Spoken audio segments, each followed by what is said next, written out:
Welcome back to the Rock and Blues Experience for part one of a two-part special edition. And coming up today, I'm joined by a man who can rightly stand alongside the greatest rock vocalists of the last 60 years. He is Graham Bonnet, who shot to fame with Ritchie Blackmore's Rainbow in '79, appearing on the album Down to Earth. And from that album, of course, came two tracks that have been a staple of FM and rock radio the world over ever since. They were, of course, Since You've Been Gone and All Night Long. Now, Graham is about to release a new live album. It's called Lost in Hollywood. It's out this December 12th. And what this shows is that even as the years pass, Graham's voice remains as potent as ever. We met up last week and, one thing led to another as these stories and anecdotes spilled out. And before you knew it, we've been talking for about 90 minutes. So we've split this into two editions. And today we chart the early years up to his audition for Rainbow and the recording of Down to Earth. Now, before we get there, just a quick reminder, you can catch up with all of the content over on the website at www.therockandbluesexperience.com and on the Rock and Blues Experience YouTube channel and Facebook pages. Before we get to Graham, there aren't many artists, are there, back in the 70s this was, that switched from a hugely successful recording and touring career as an artist to becoming a successful producer. One such was Leo Lyons, found a member in the driving force of 10 years after. And when the band called Time, back in '75 this was, he went on to work as an in-house producer for a while with Chrysalis. And he got down to work by turning a band who few thought would ever amount to much into one who very much did. And they were UFO. There are very few people who did what you did, though, because you obviously switched. You went to work in-house with Chrysalis, and you started off on this extremely successful run of production. And I'm thinking with primarily UFO. Yes, Wasted Pete Wade, with Vin Muir and Paul Raymond. But UFO, what a great band. Yes, it was. One of the most underappreciated, and you were there when they'd moved from that space rock thing, which was going nowhere, to them turning it. Well, you had Michael Schenker in, and you did Phenomenon in '74. So you were the producer of Phenomenon. What were your first thoughts when you saw or heard UFO in the studio, and in particular Schenker? I think it's a little bit hazy. I think what happened, the record company asked me if I'd produce this band, and the beef was, they sell a few records in Germany, there was no enthusiasm for them. And I said, well, what's the budget? And £1,500. Why don't you book a day in the studio and see how you get on with them, and we'll see how they feel about it and how you feel about it. So what I did, we went down there and did I think Shoot or Give Her the Gun, and recorded that. And then they called. They were on the way to go to a tour of Germany, and they called me up from the docks and said, "Oh, we'd like you to produce this." So that's how that started out. But there was no enthusiasm from the record label other than they sell a few records. It's incredible because that album produced some of the iconic tracks, Rock Bottom for one. Yes, it did. And Doctor. Yeah. And I got a call from Jerry Moss at A&M, said, "Oh, you've made it, you should come to America." But I didn't go to America because by that time I was running a recording studio for Chrysalis Records, which I was persuaded to give up that to go back on tour with 10 years after. But you did force it after that, which had Shoot, Mother Mary, No Heavy Petting, which produced Natural Things. So you were so successful with them. Why did that end? Because Ron Neverson moved in. So what? Yeah, I did three. I did another one after that. Phenomenon Force and No Heavy Petting. Yeah, because they haven't. How can I say it without? How can I say the truth without sounding bitter? Because I'm not. The time that I got a call from from Jerry Moss at A&M saying, "You've made it there, you should come over, congratulations, you've got a big hit." And I was on tour in America when I think it was The Force or Phenomenon, one of the two albums was starting to chart.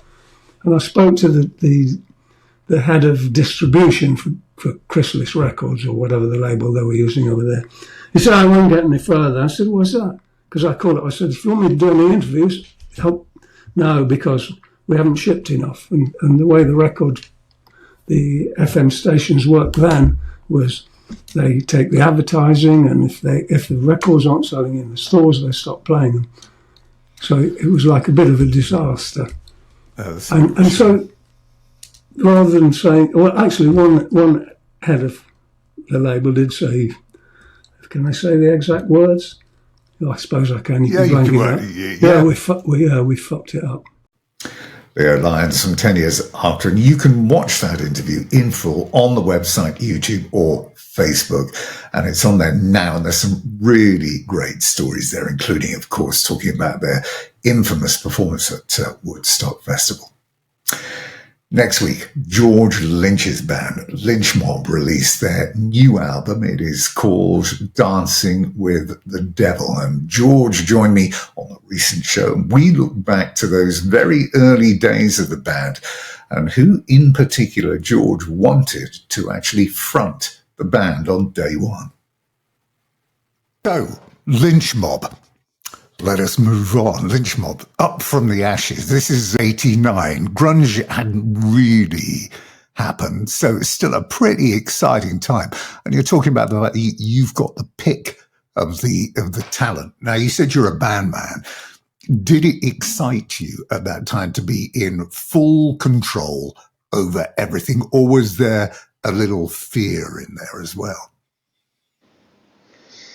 It wasn't really fear. It was just I wanted to be very meticulous and careful about putting the pieces together. And we succeeded at achieving what we set out to achieve, which was build what I thought was almost the best possible band I could build, considering, the kind of music we were trying to make and the era we were working in. Unfortunately, we did not see what was the tidal wave coming around the corner. So there was, if I had perfect hindsight, of course, I would have got that record done quicker. And if I would have just beat Nirvana by another year earlier, we'd still be in that. We'd still be in the 80s, and it would still be. I think the record would probably have been operating in a different landscape. But anyways, so yeah, we spent a lot of time putting our dream band together. And I say our because, there was a lot of people behind me. I was very fortunate to have, my pick of management, business managers, agents, publicists, radio people, videographer. I mean, you name it. We had the whole machine, lawyers, whatever. And got what I thought was, well, it came down to singers. It came down to Oni and Ray Gillen. And Ray Gillen was my first pick. And Ray respected my desire to have him in the band. And we spoke and we jammed and tried to sit down with guitars a little bit and everything like that, get to know each other. But at the end of the day, he said, "Listen, man, I love my band." So I respected that wholeheartedly. Well, Ray Gillen, sadly no longer with us, but what a voice he had. I remember seeing him back in the 80s when he appeared with Black Sabbath, and very few people that night had ever heard of him or knew who he was, but he left a significant impression. I remember leaving the auditorium at the end of the gig and people were saying, "Oh, who is this guy? He's an incredible singer." And of course, he went on to success with Blue Murder and Badlands. The full feature with George is available to watch on the website, YouTube and Facebook now. On to Graham Bonnet, and this story begins back in the 50s, around this time of year, when a teacher recognises that amid all this cacophony of noise from a 30-strong choir, there was one that stood out. Firstly, for singing harmony, and secondly, because he was very, very loud.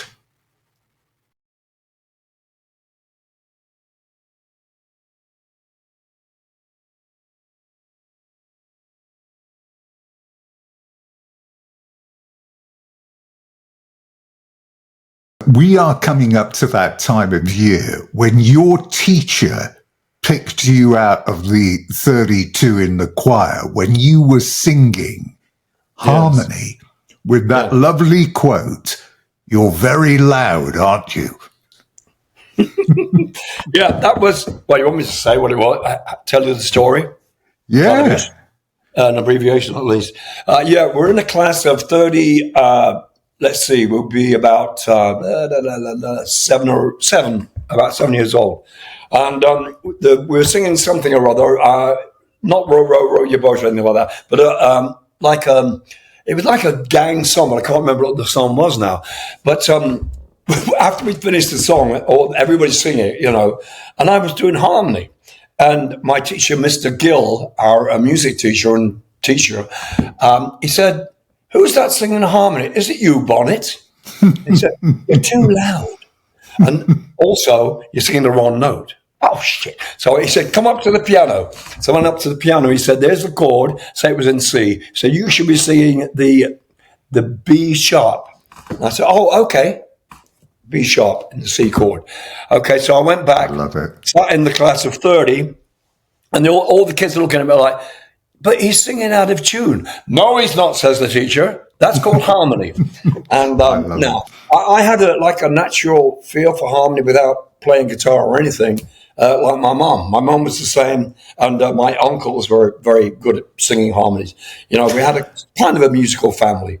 But it was really good fun, and I remember Mr. Gill very, very well. He was a great teacher and had a lot of fun with singing. So we did a lot of other tunes together, with all the class. But to be as powerful as I was back then as a kid, it's obviously carried on till now, So there's the thing with the similarity to Helen Shapiro. And then there's and then there's the music that you were into, what you were listening to, and who you liked. So the people like Frankie Lyman. The other very interesting guy was Mario Lanza.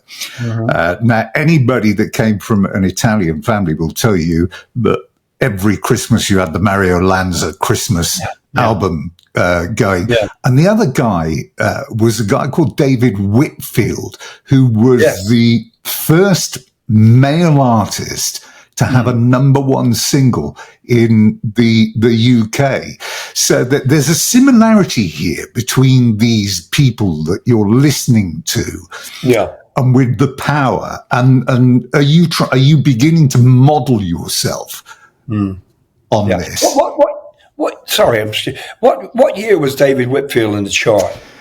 Whitfield, it was in the back end of the 50s, because I know that he had a very sad end, because he died of a brain hemorrhage whilst he was actually on tour in Sydney. Really? And he was 54 years of age. Where was he from, David Whitfield? He was from Hull. Oh, so really? Yeah, so it's right up your end of the country. And funny enough, I looked some detail up about him. I think they unveiled a statue of him about 8 or 9 years ago for his contribution to music and the being known for the city. But Mario Lanza was the one for me, because listening to how your voice developed and what you were singing, Mario Lanza had the most amazing voice. Yes, he did. Yeah, I mean, I've listened to him. Bethany knows this. Probably a couple of years ago, I was listening to Mario Lanza every freaking day, because he had such a powerful voice and so much emotion. It wasn't just powerful and loud. Yeah. You know what I mean? He had had soul in his voice, even though that's not. I don't mean soul. Yeah, I don't mean soul like in the R&B sense. I mean, you could feel that he was actually singing the words, but he meant what he sang, and he was really sort of neglected by the operatic society, so to speak, people who were following opera, because it was a snobbish thing. He was in movies, You know, he was very commercial, but he had a great freaking voice. You know, why not go into movies, you know? But he was somebody I really followed. And David Whitfield. David Whitfield had a couple of hit songs. On the B-side, I remember one of these records was a song called The Rudder and the Rock. And I remember singing that to my mum and dad, and they said they loved it because the rudder and the rock. You know, that's how it went. David sang it like that, sort of like a yodel at the end. You know, I can't remember what the single was he had, but it was like a number one single. And when I was being managed by my manager when I was in Robert Stigwood organisation with the Marbles, my cousin's personal manager said to me, you know, David Whitfield. I said, yeah, I loved him. He said, oh, terrible alcoholic. That was Answer Me was the alcoholic. And I thought maybe that's what he died from, but it's not. No, brain hemorrhage. The song that was the number one was called Answer Me. Answer me, oh my love. That one. Yeah. I know it. Yep. Yeah. So you went on to... we had the blues sect, we had the Skylines, and then you get this touch, don't you? Because Barry Gibb spots you and Gordon doing this residency at the London Revolution Club, and you get up to you get this meeting with Robert Stigwood. Amazing time for you, really, because I mean the Bee Gees were here for Gibb to tap you on the shoulder and say, "There's a future for you, young man." Yeah. Well, you know, I tell you something, you know, it was my cousin and I had a band. There were five of us, the saxophone player, blah, blah, blah, etc. You know, and we were playing the Revolution Club. And I don't know, about 100 people there or something. It was a great club, actually, really nice, clean, not like today, you know, like the places today. It was really nice. And after we'd finished, this guy comes up to my cousin and says, Trevor Gordon was my cousin's name. He said, Trevor, I'm sure that Barry, Robin and Morris would love to hear from you. And Trevor said, Ozzie Byrne. He was Ozzie Byrne, I think his name was. And he was over working with some other guys trying to get them into the music business from Australia.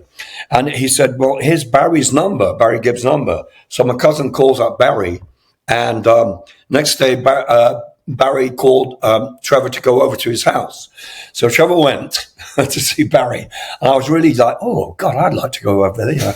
And so anyway, Barry said to Trevor, I'd like to start, you know, working with you again. Because in Australia, it was Trevor Gordon and the Bee Gees. And they put singles out together on, you know, 45s. I have them somewhere. I don't know where they are, but on the Leiden label, I remember. And Trevor used to send me these singles over from Australia. And he said to me in his letters, he said, you know, you'd really like these guys. They're like the Beatles. And they love the Beatles, He said, but they're very young and, you know, they're starting up their own career. So anyway, Barry said to Trevor, I'd like to start, you know, working with you again. Trevor Gordon and the Bee Gees, kind of, but probably not with the Bee Gees, with just Trevor Gordon solo. And my cousin said, well, I'm with the band at the moment and we're living in Wembley Park and there's five of us. And Barry said, well, I don't know if Robert's looking for that, Robert Stigwood, because we have the Bee Gees, we had Cream, who else did they have? Oh, Rory Gallagher. Oh, God, they had a whole bunch of people. They were looking for more or less like solo people, you know. Yeah. And they said, well, we don't need a band. And Trevor said to them, you know, said to Robert Stigwood and the Barry, well, my cousin sings. He's in the band with me. And so Trevor said, we could go over there and meet them. So it was my turn to meet the Bee Gees. And we sat around playing acoustic guitars and singing everything from the Beatles, from Stevie Wonder, from the Beach Boys, and all this harmony in this room was like, it was like incredible. I was just like, I was in another place. It's amazing because you went on to have all of the success that we know you had. What's that? So you had all of this success, you know, the hits, Sonny and Woman, The Walls Fall Down, and the Dylans, the All Over Now, Baby Blue, loads of it. And it seemed prime for major success. And then it sort of drops off a bit. In 1972, isn't it? You end up joining Southern Comfort as a bass player to go out on tour. Yeah. How do you know that? God, blimey. Not many people know that, you know. Yeah, but Southern Comfort. So it was only for one tour, wasn't it? But yeah, it was. And the reason that came about is because Southern Comfort, the singers in the band, lived in my apartment building.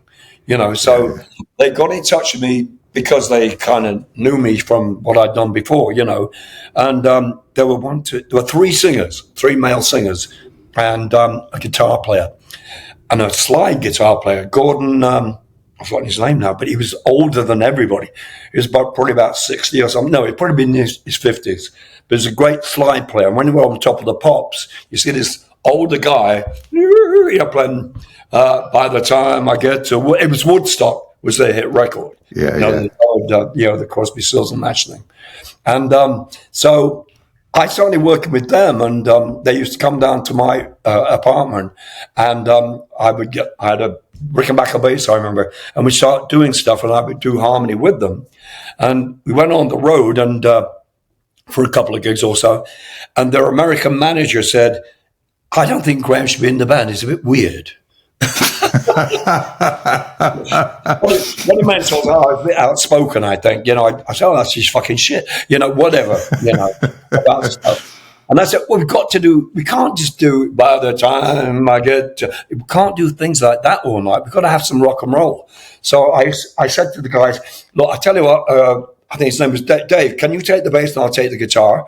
And we used to play like rock and roll music, a couple of Chuck Berry things to finish the show off, which was much more lively than, playing that. But it was a very short time that I spent with them. But they're really great guys, and we got very drunk together on Southern Comfort. What else? I remember throwing up on my balcony one day. It was like, oh, what have you been eating? Oh, mushrooms. It's a really interesting time in the media because you start to do bits and pieces of acting. Now, this was quite on trend at the time because musicians in films was quite a big thing. David Essex was in a lot of movies at the time. Slade did Slade in Flame. And then you take up a few roles, and then you did get offered a role, didn't you, as James Dean?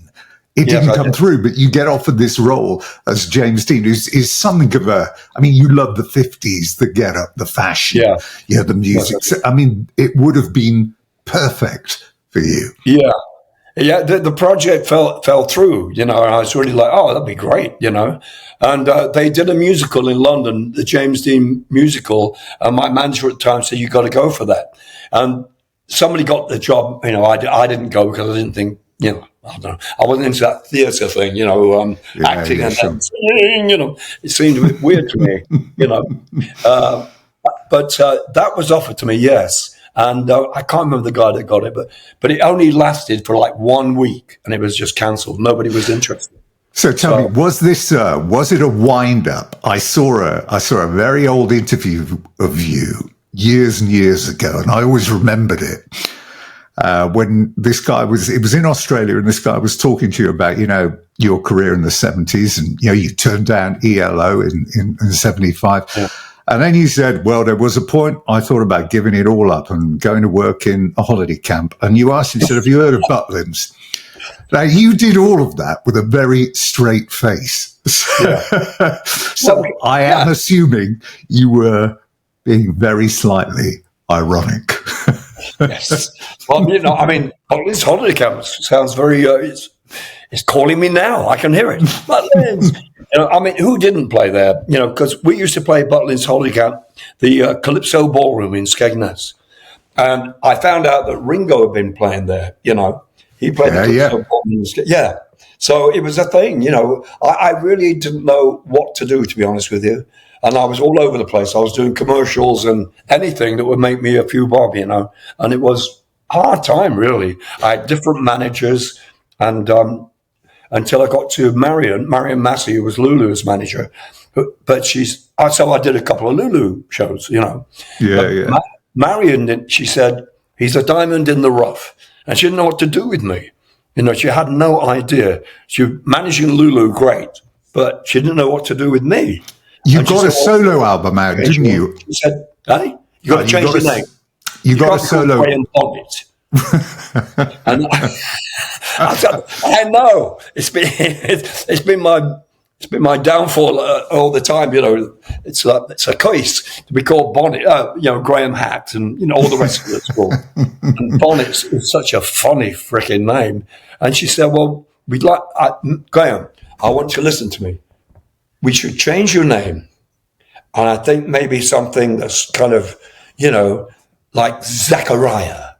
So she came up with this name, Zachariah Lee, and I vomited at that very moment. I'm like, what? Because Lulu, Marie, Marie. Yeah. We had to change her name to Lulu because she said, well, she's a Lulu of a girl. That was the phrase she used. So Lulu was used, but Marie was, it was just silly. I said, no, I can't be called Zachariah Lee. Good God. And so it's kind of like, well, what do we do with this guy? She didn't know what to do. I did a few Lulu shows, singing other people's songs, like Neil Sedaka songs, whatever, with all the dancers in the background. And it sort of came to nothing because she was totally confused about who I was and what I wanted to do. I wanted to be a R&B singer, rock and roll singer, whatever. And she didn't get it. But she was a great manager for Lulu, no doubt. Rainbow, circa 1979. Dio just wasn't into it. And according to those were Cozy's words, and left. Bob Daisley had gone. David, the keyboard player, had gone stone. So it was just Cozy and Richie. Yeah. And they were looking for somebody that was akin to Lou Gramm. And he did actually, he rocked up at Gillan's house in the middle of a snowstorm around Christmas and tried to get Gillan to join. Oh, really? Did you not know that? No. Yeah. No, so that was in the official would have been story. Great, actually. Yeah, he tried, but the two of them were on talking terms then, and Gillan responded by saying, well, no, I don't think it'll work, but you can have a gig with me if you want. And he actually turned up and played an encore at the Marquee Club. So that's how it started. But the band were in Geneva, this place called Chateau Pelly de Cornfeld, which I know the place very well. So 50 odd vocalists who tried for this. And if you dig deep, you can find some names here. Brian Johnson, before AC/DC, tried out for it. The guys from Lone Star, Pete Golby, and they got nobody in there. And it wasn't until Roger Glover rocked up as a producer. And then they're sat down with that tape. Cozy's playing Guess the Tune. Yeah. Isn't it? And that's how your name came up. Because and Richie knew the song, and it was like, this is the man for us. Yeah. So, I mean, that song got me the job, really. Only One Woman was something they played on the tape machine. And Richie said, where is he now? And they said, well, I think he's given up. He's lost his voice or something, And, of course, I hadn't. I was working, actually, I was with Quarry Productions in London, and Mickey Moody, who was in White Snake at the time, was working with Roger Glover. And so Roger Glover got my number from Mickey and called me up and said, do you want to come over and audition? And I didn't know that hell Rainbow was. I always say in interviews, I thought it was a folk group, because it sounded Rainbow, you know what I mean? Sounds very airy-fairy. But it wasn't it was a rock band. And I thought, no, called Rainbow. Jesus Christ. Could have done better than that. What about Zachariah Lee? So you bought... name. Anyway, what I did, I went out and bought some Rainbow vinyls and listened to them all. And I said, well, what do I do? I've listened to what it is. And I said to my manager, David Oddie, I said, I don't sing like this guy. It's not my kind of thing. And he said, well, hey, Graham, just go over there. This could be a good opportunity for you. So I had no clue who Rainbow was.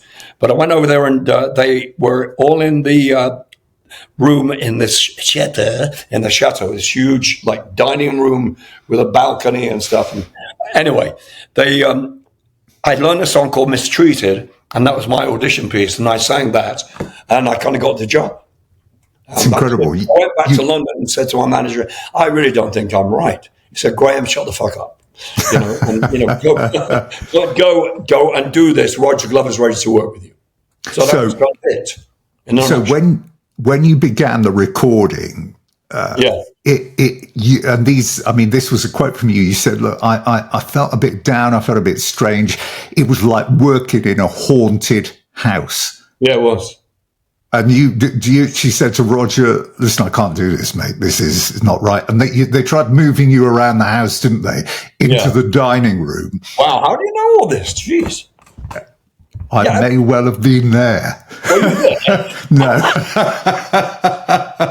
It's Chris now. Yeah, that's true. Yeah. I remember going into the dining room, which was like covered in cobwebs, and all the chairs stacked upon these big oak tables. It was like, Robin Hood days or something. And it was down in the basement, I seem to remember. And so Roger set up a microphone in there, and he said, well, just try anything. I can't remember what we did, but it's like la la la for all I can remember.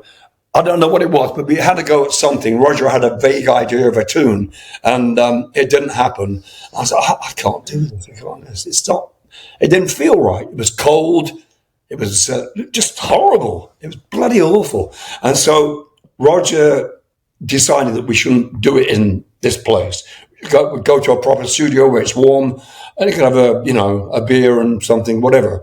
But this place just wasn't right. We tried to do something, and I wasn't getting it at all. And so when we moved to Syosset on the east coast of the States, then is when me and Roger really got together, and he started writing lyrics and stuff. Yeah, and that's where it all happened. Well, that's Graham Bonnet up to 79. Next week, we will be on tour with Rainbow, working with MSG, setting up Alcatraz, and unearthing an 18-year-old guitar prodigy by the name of Yngwie Malmsteen. So do join us for that. There's some fantastic stuff in that interview. In the meantime, don't forget to check out that significant back catalogue of content on the website at www.therockandbluesexperience.com or the Rock and Blues Experience YouTube channel or Facebook page. That is it then for now. Thank you very much for watching, and I look forward to having your company again next time out. Until then, from me, Tim Cable, bye-bye for now.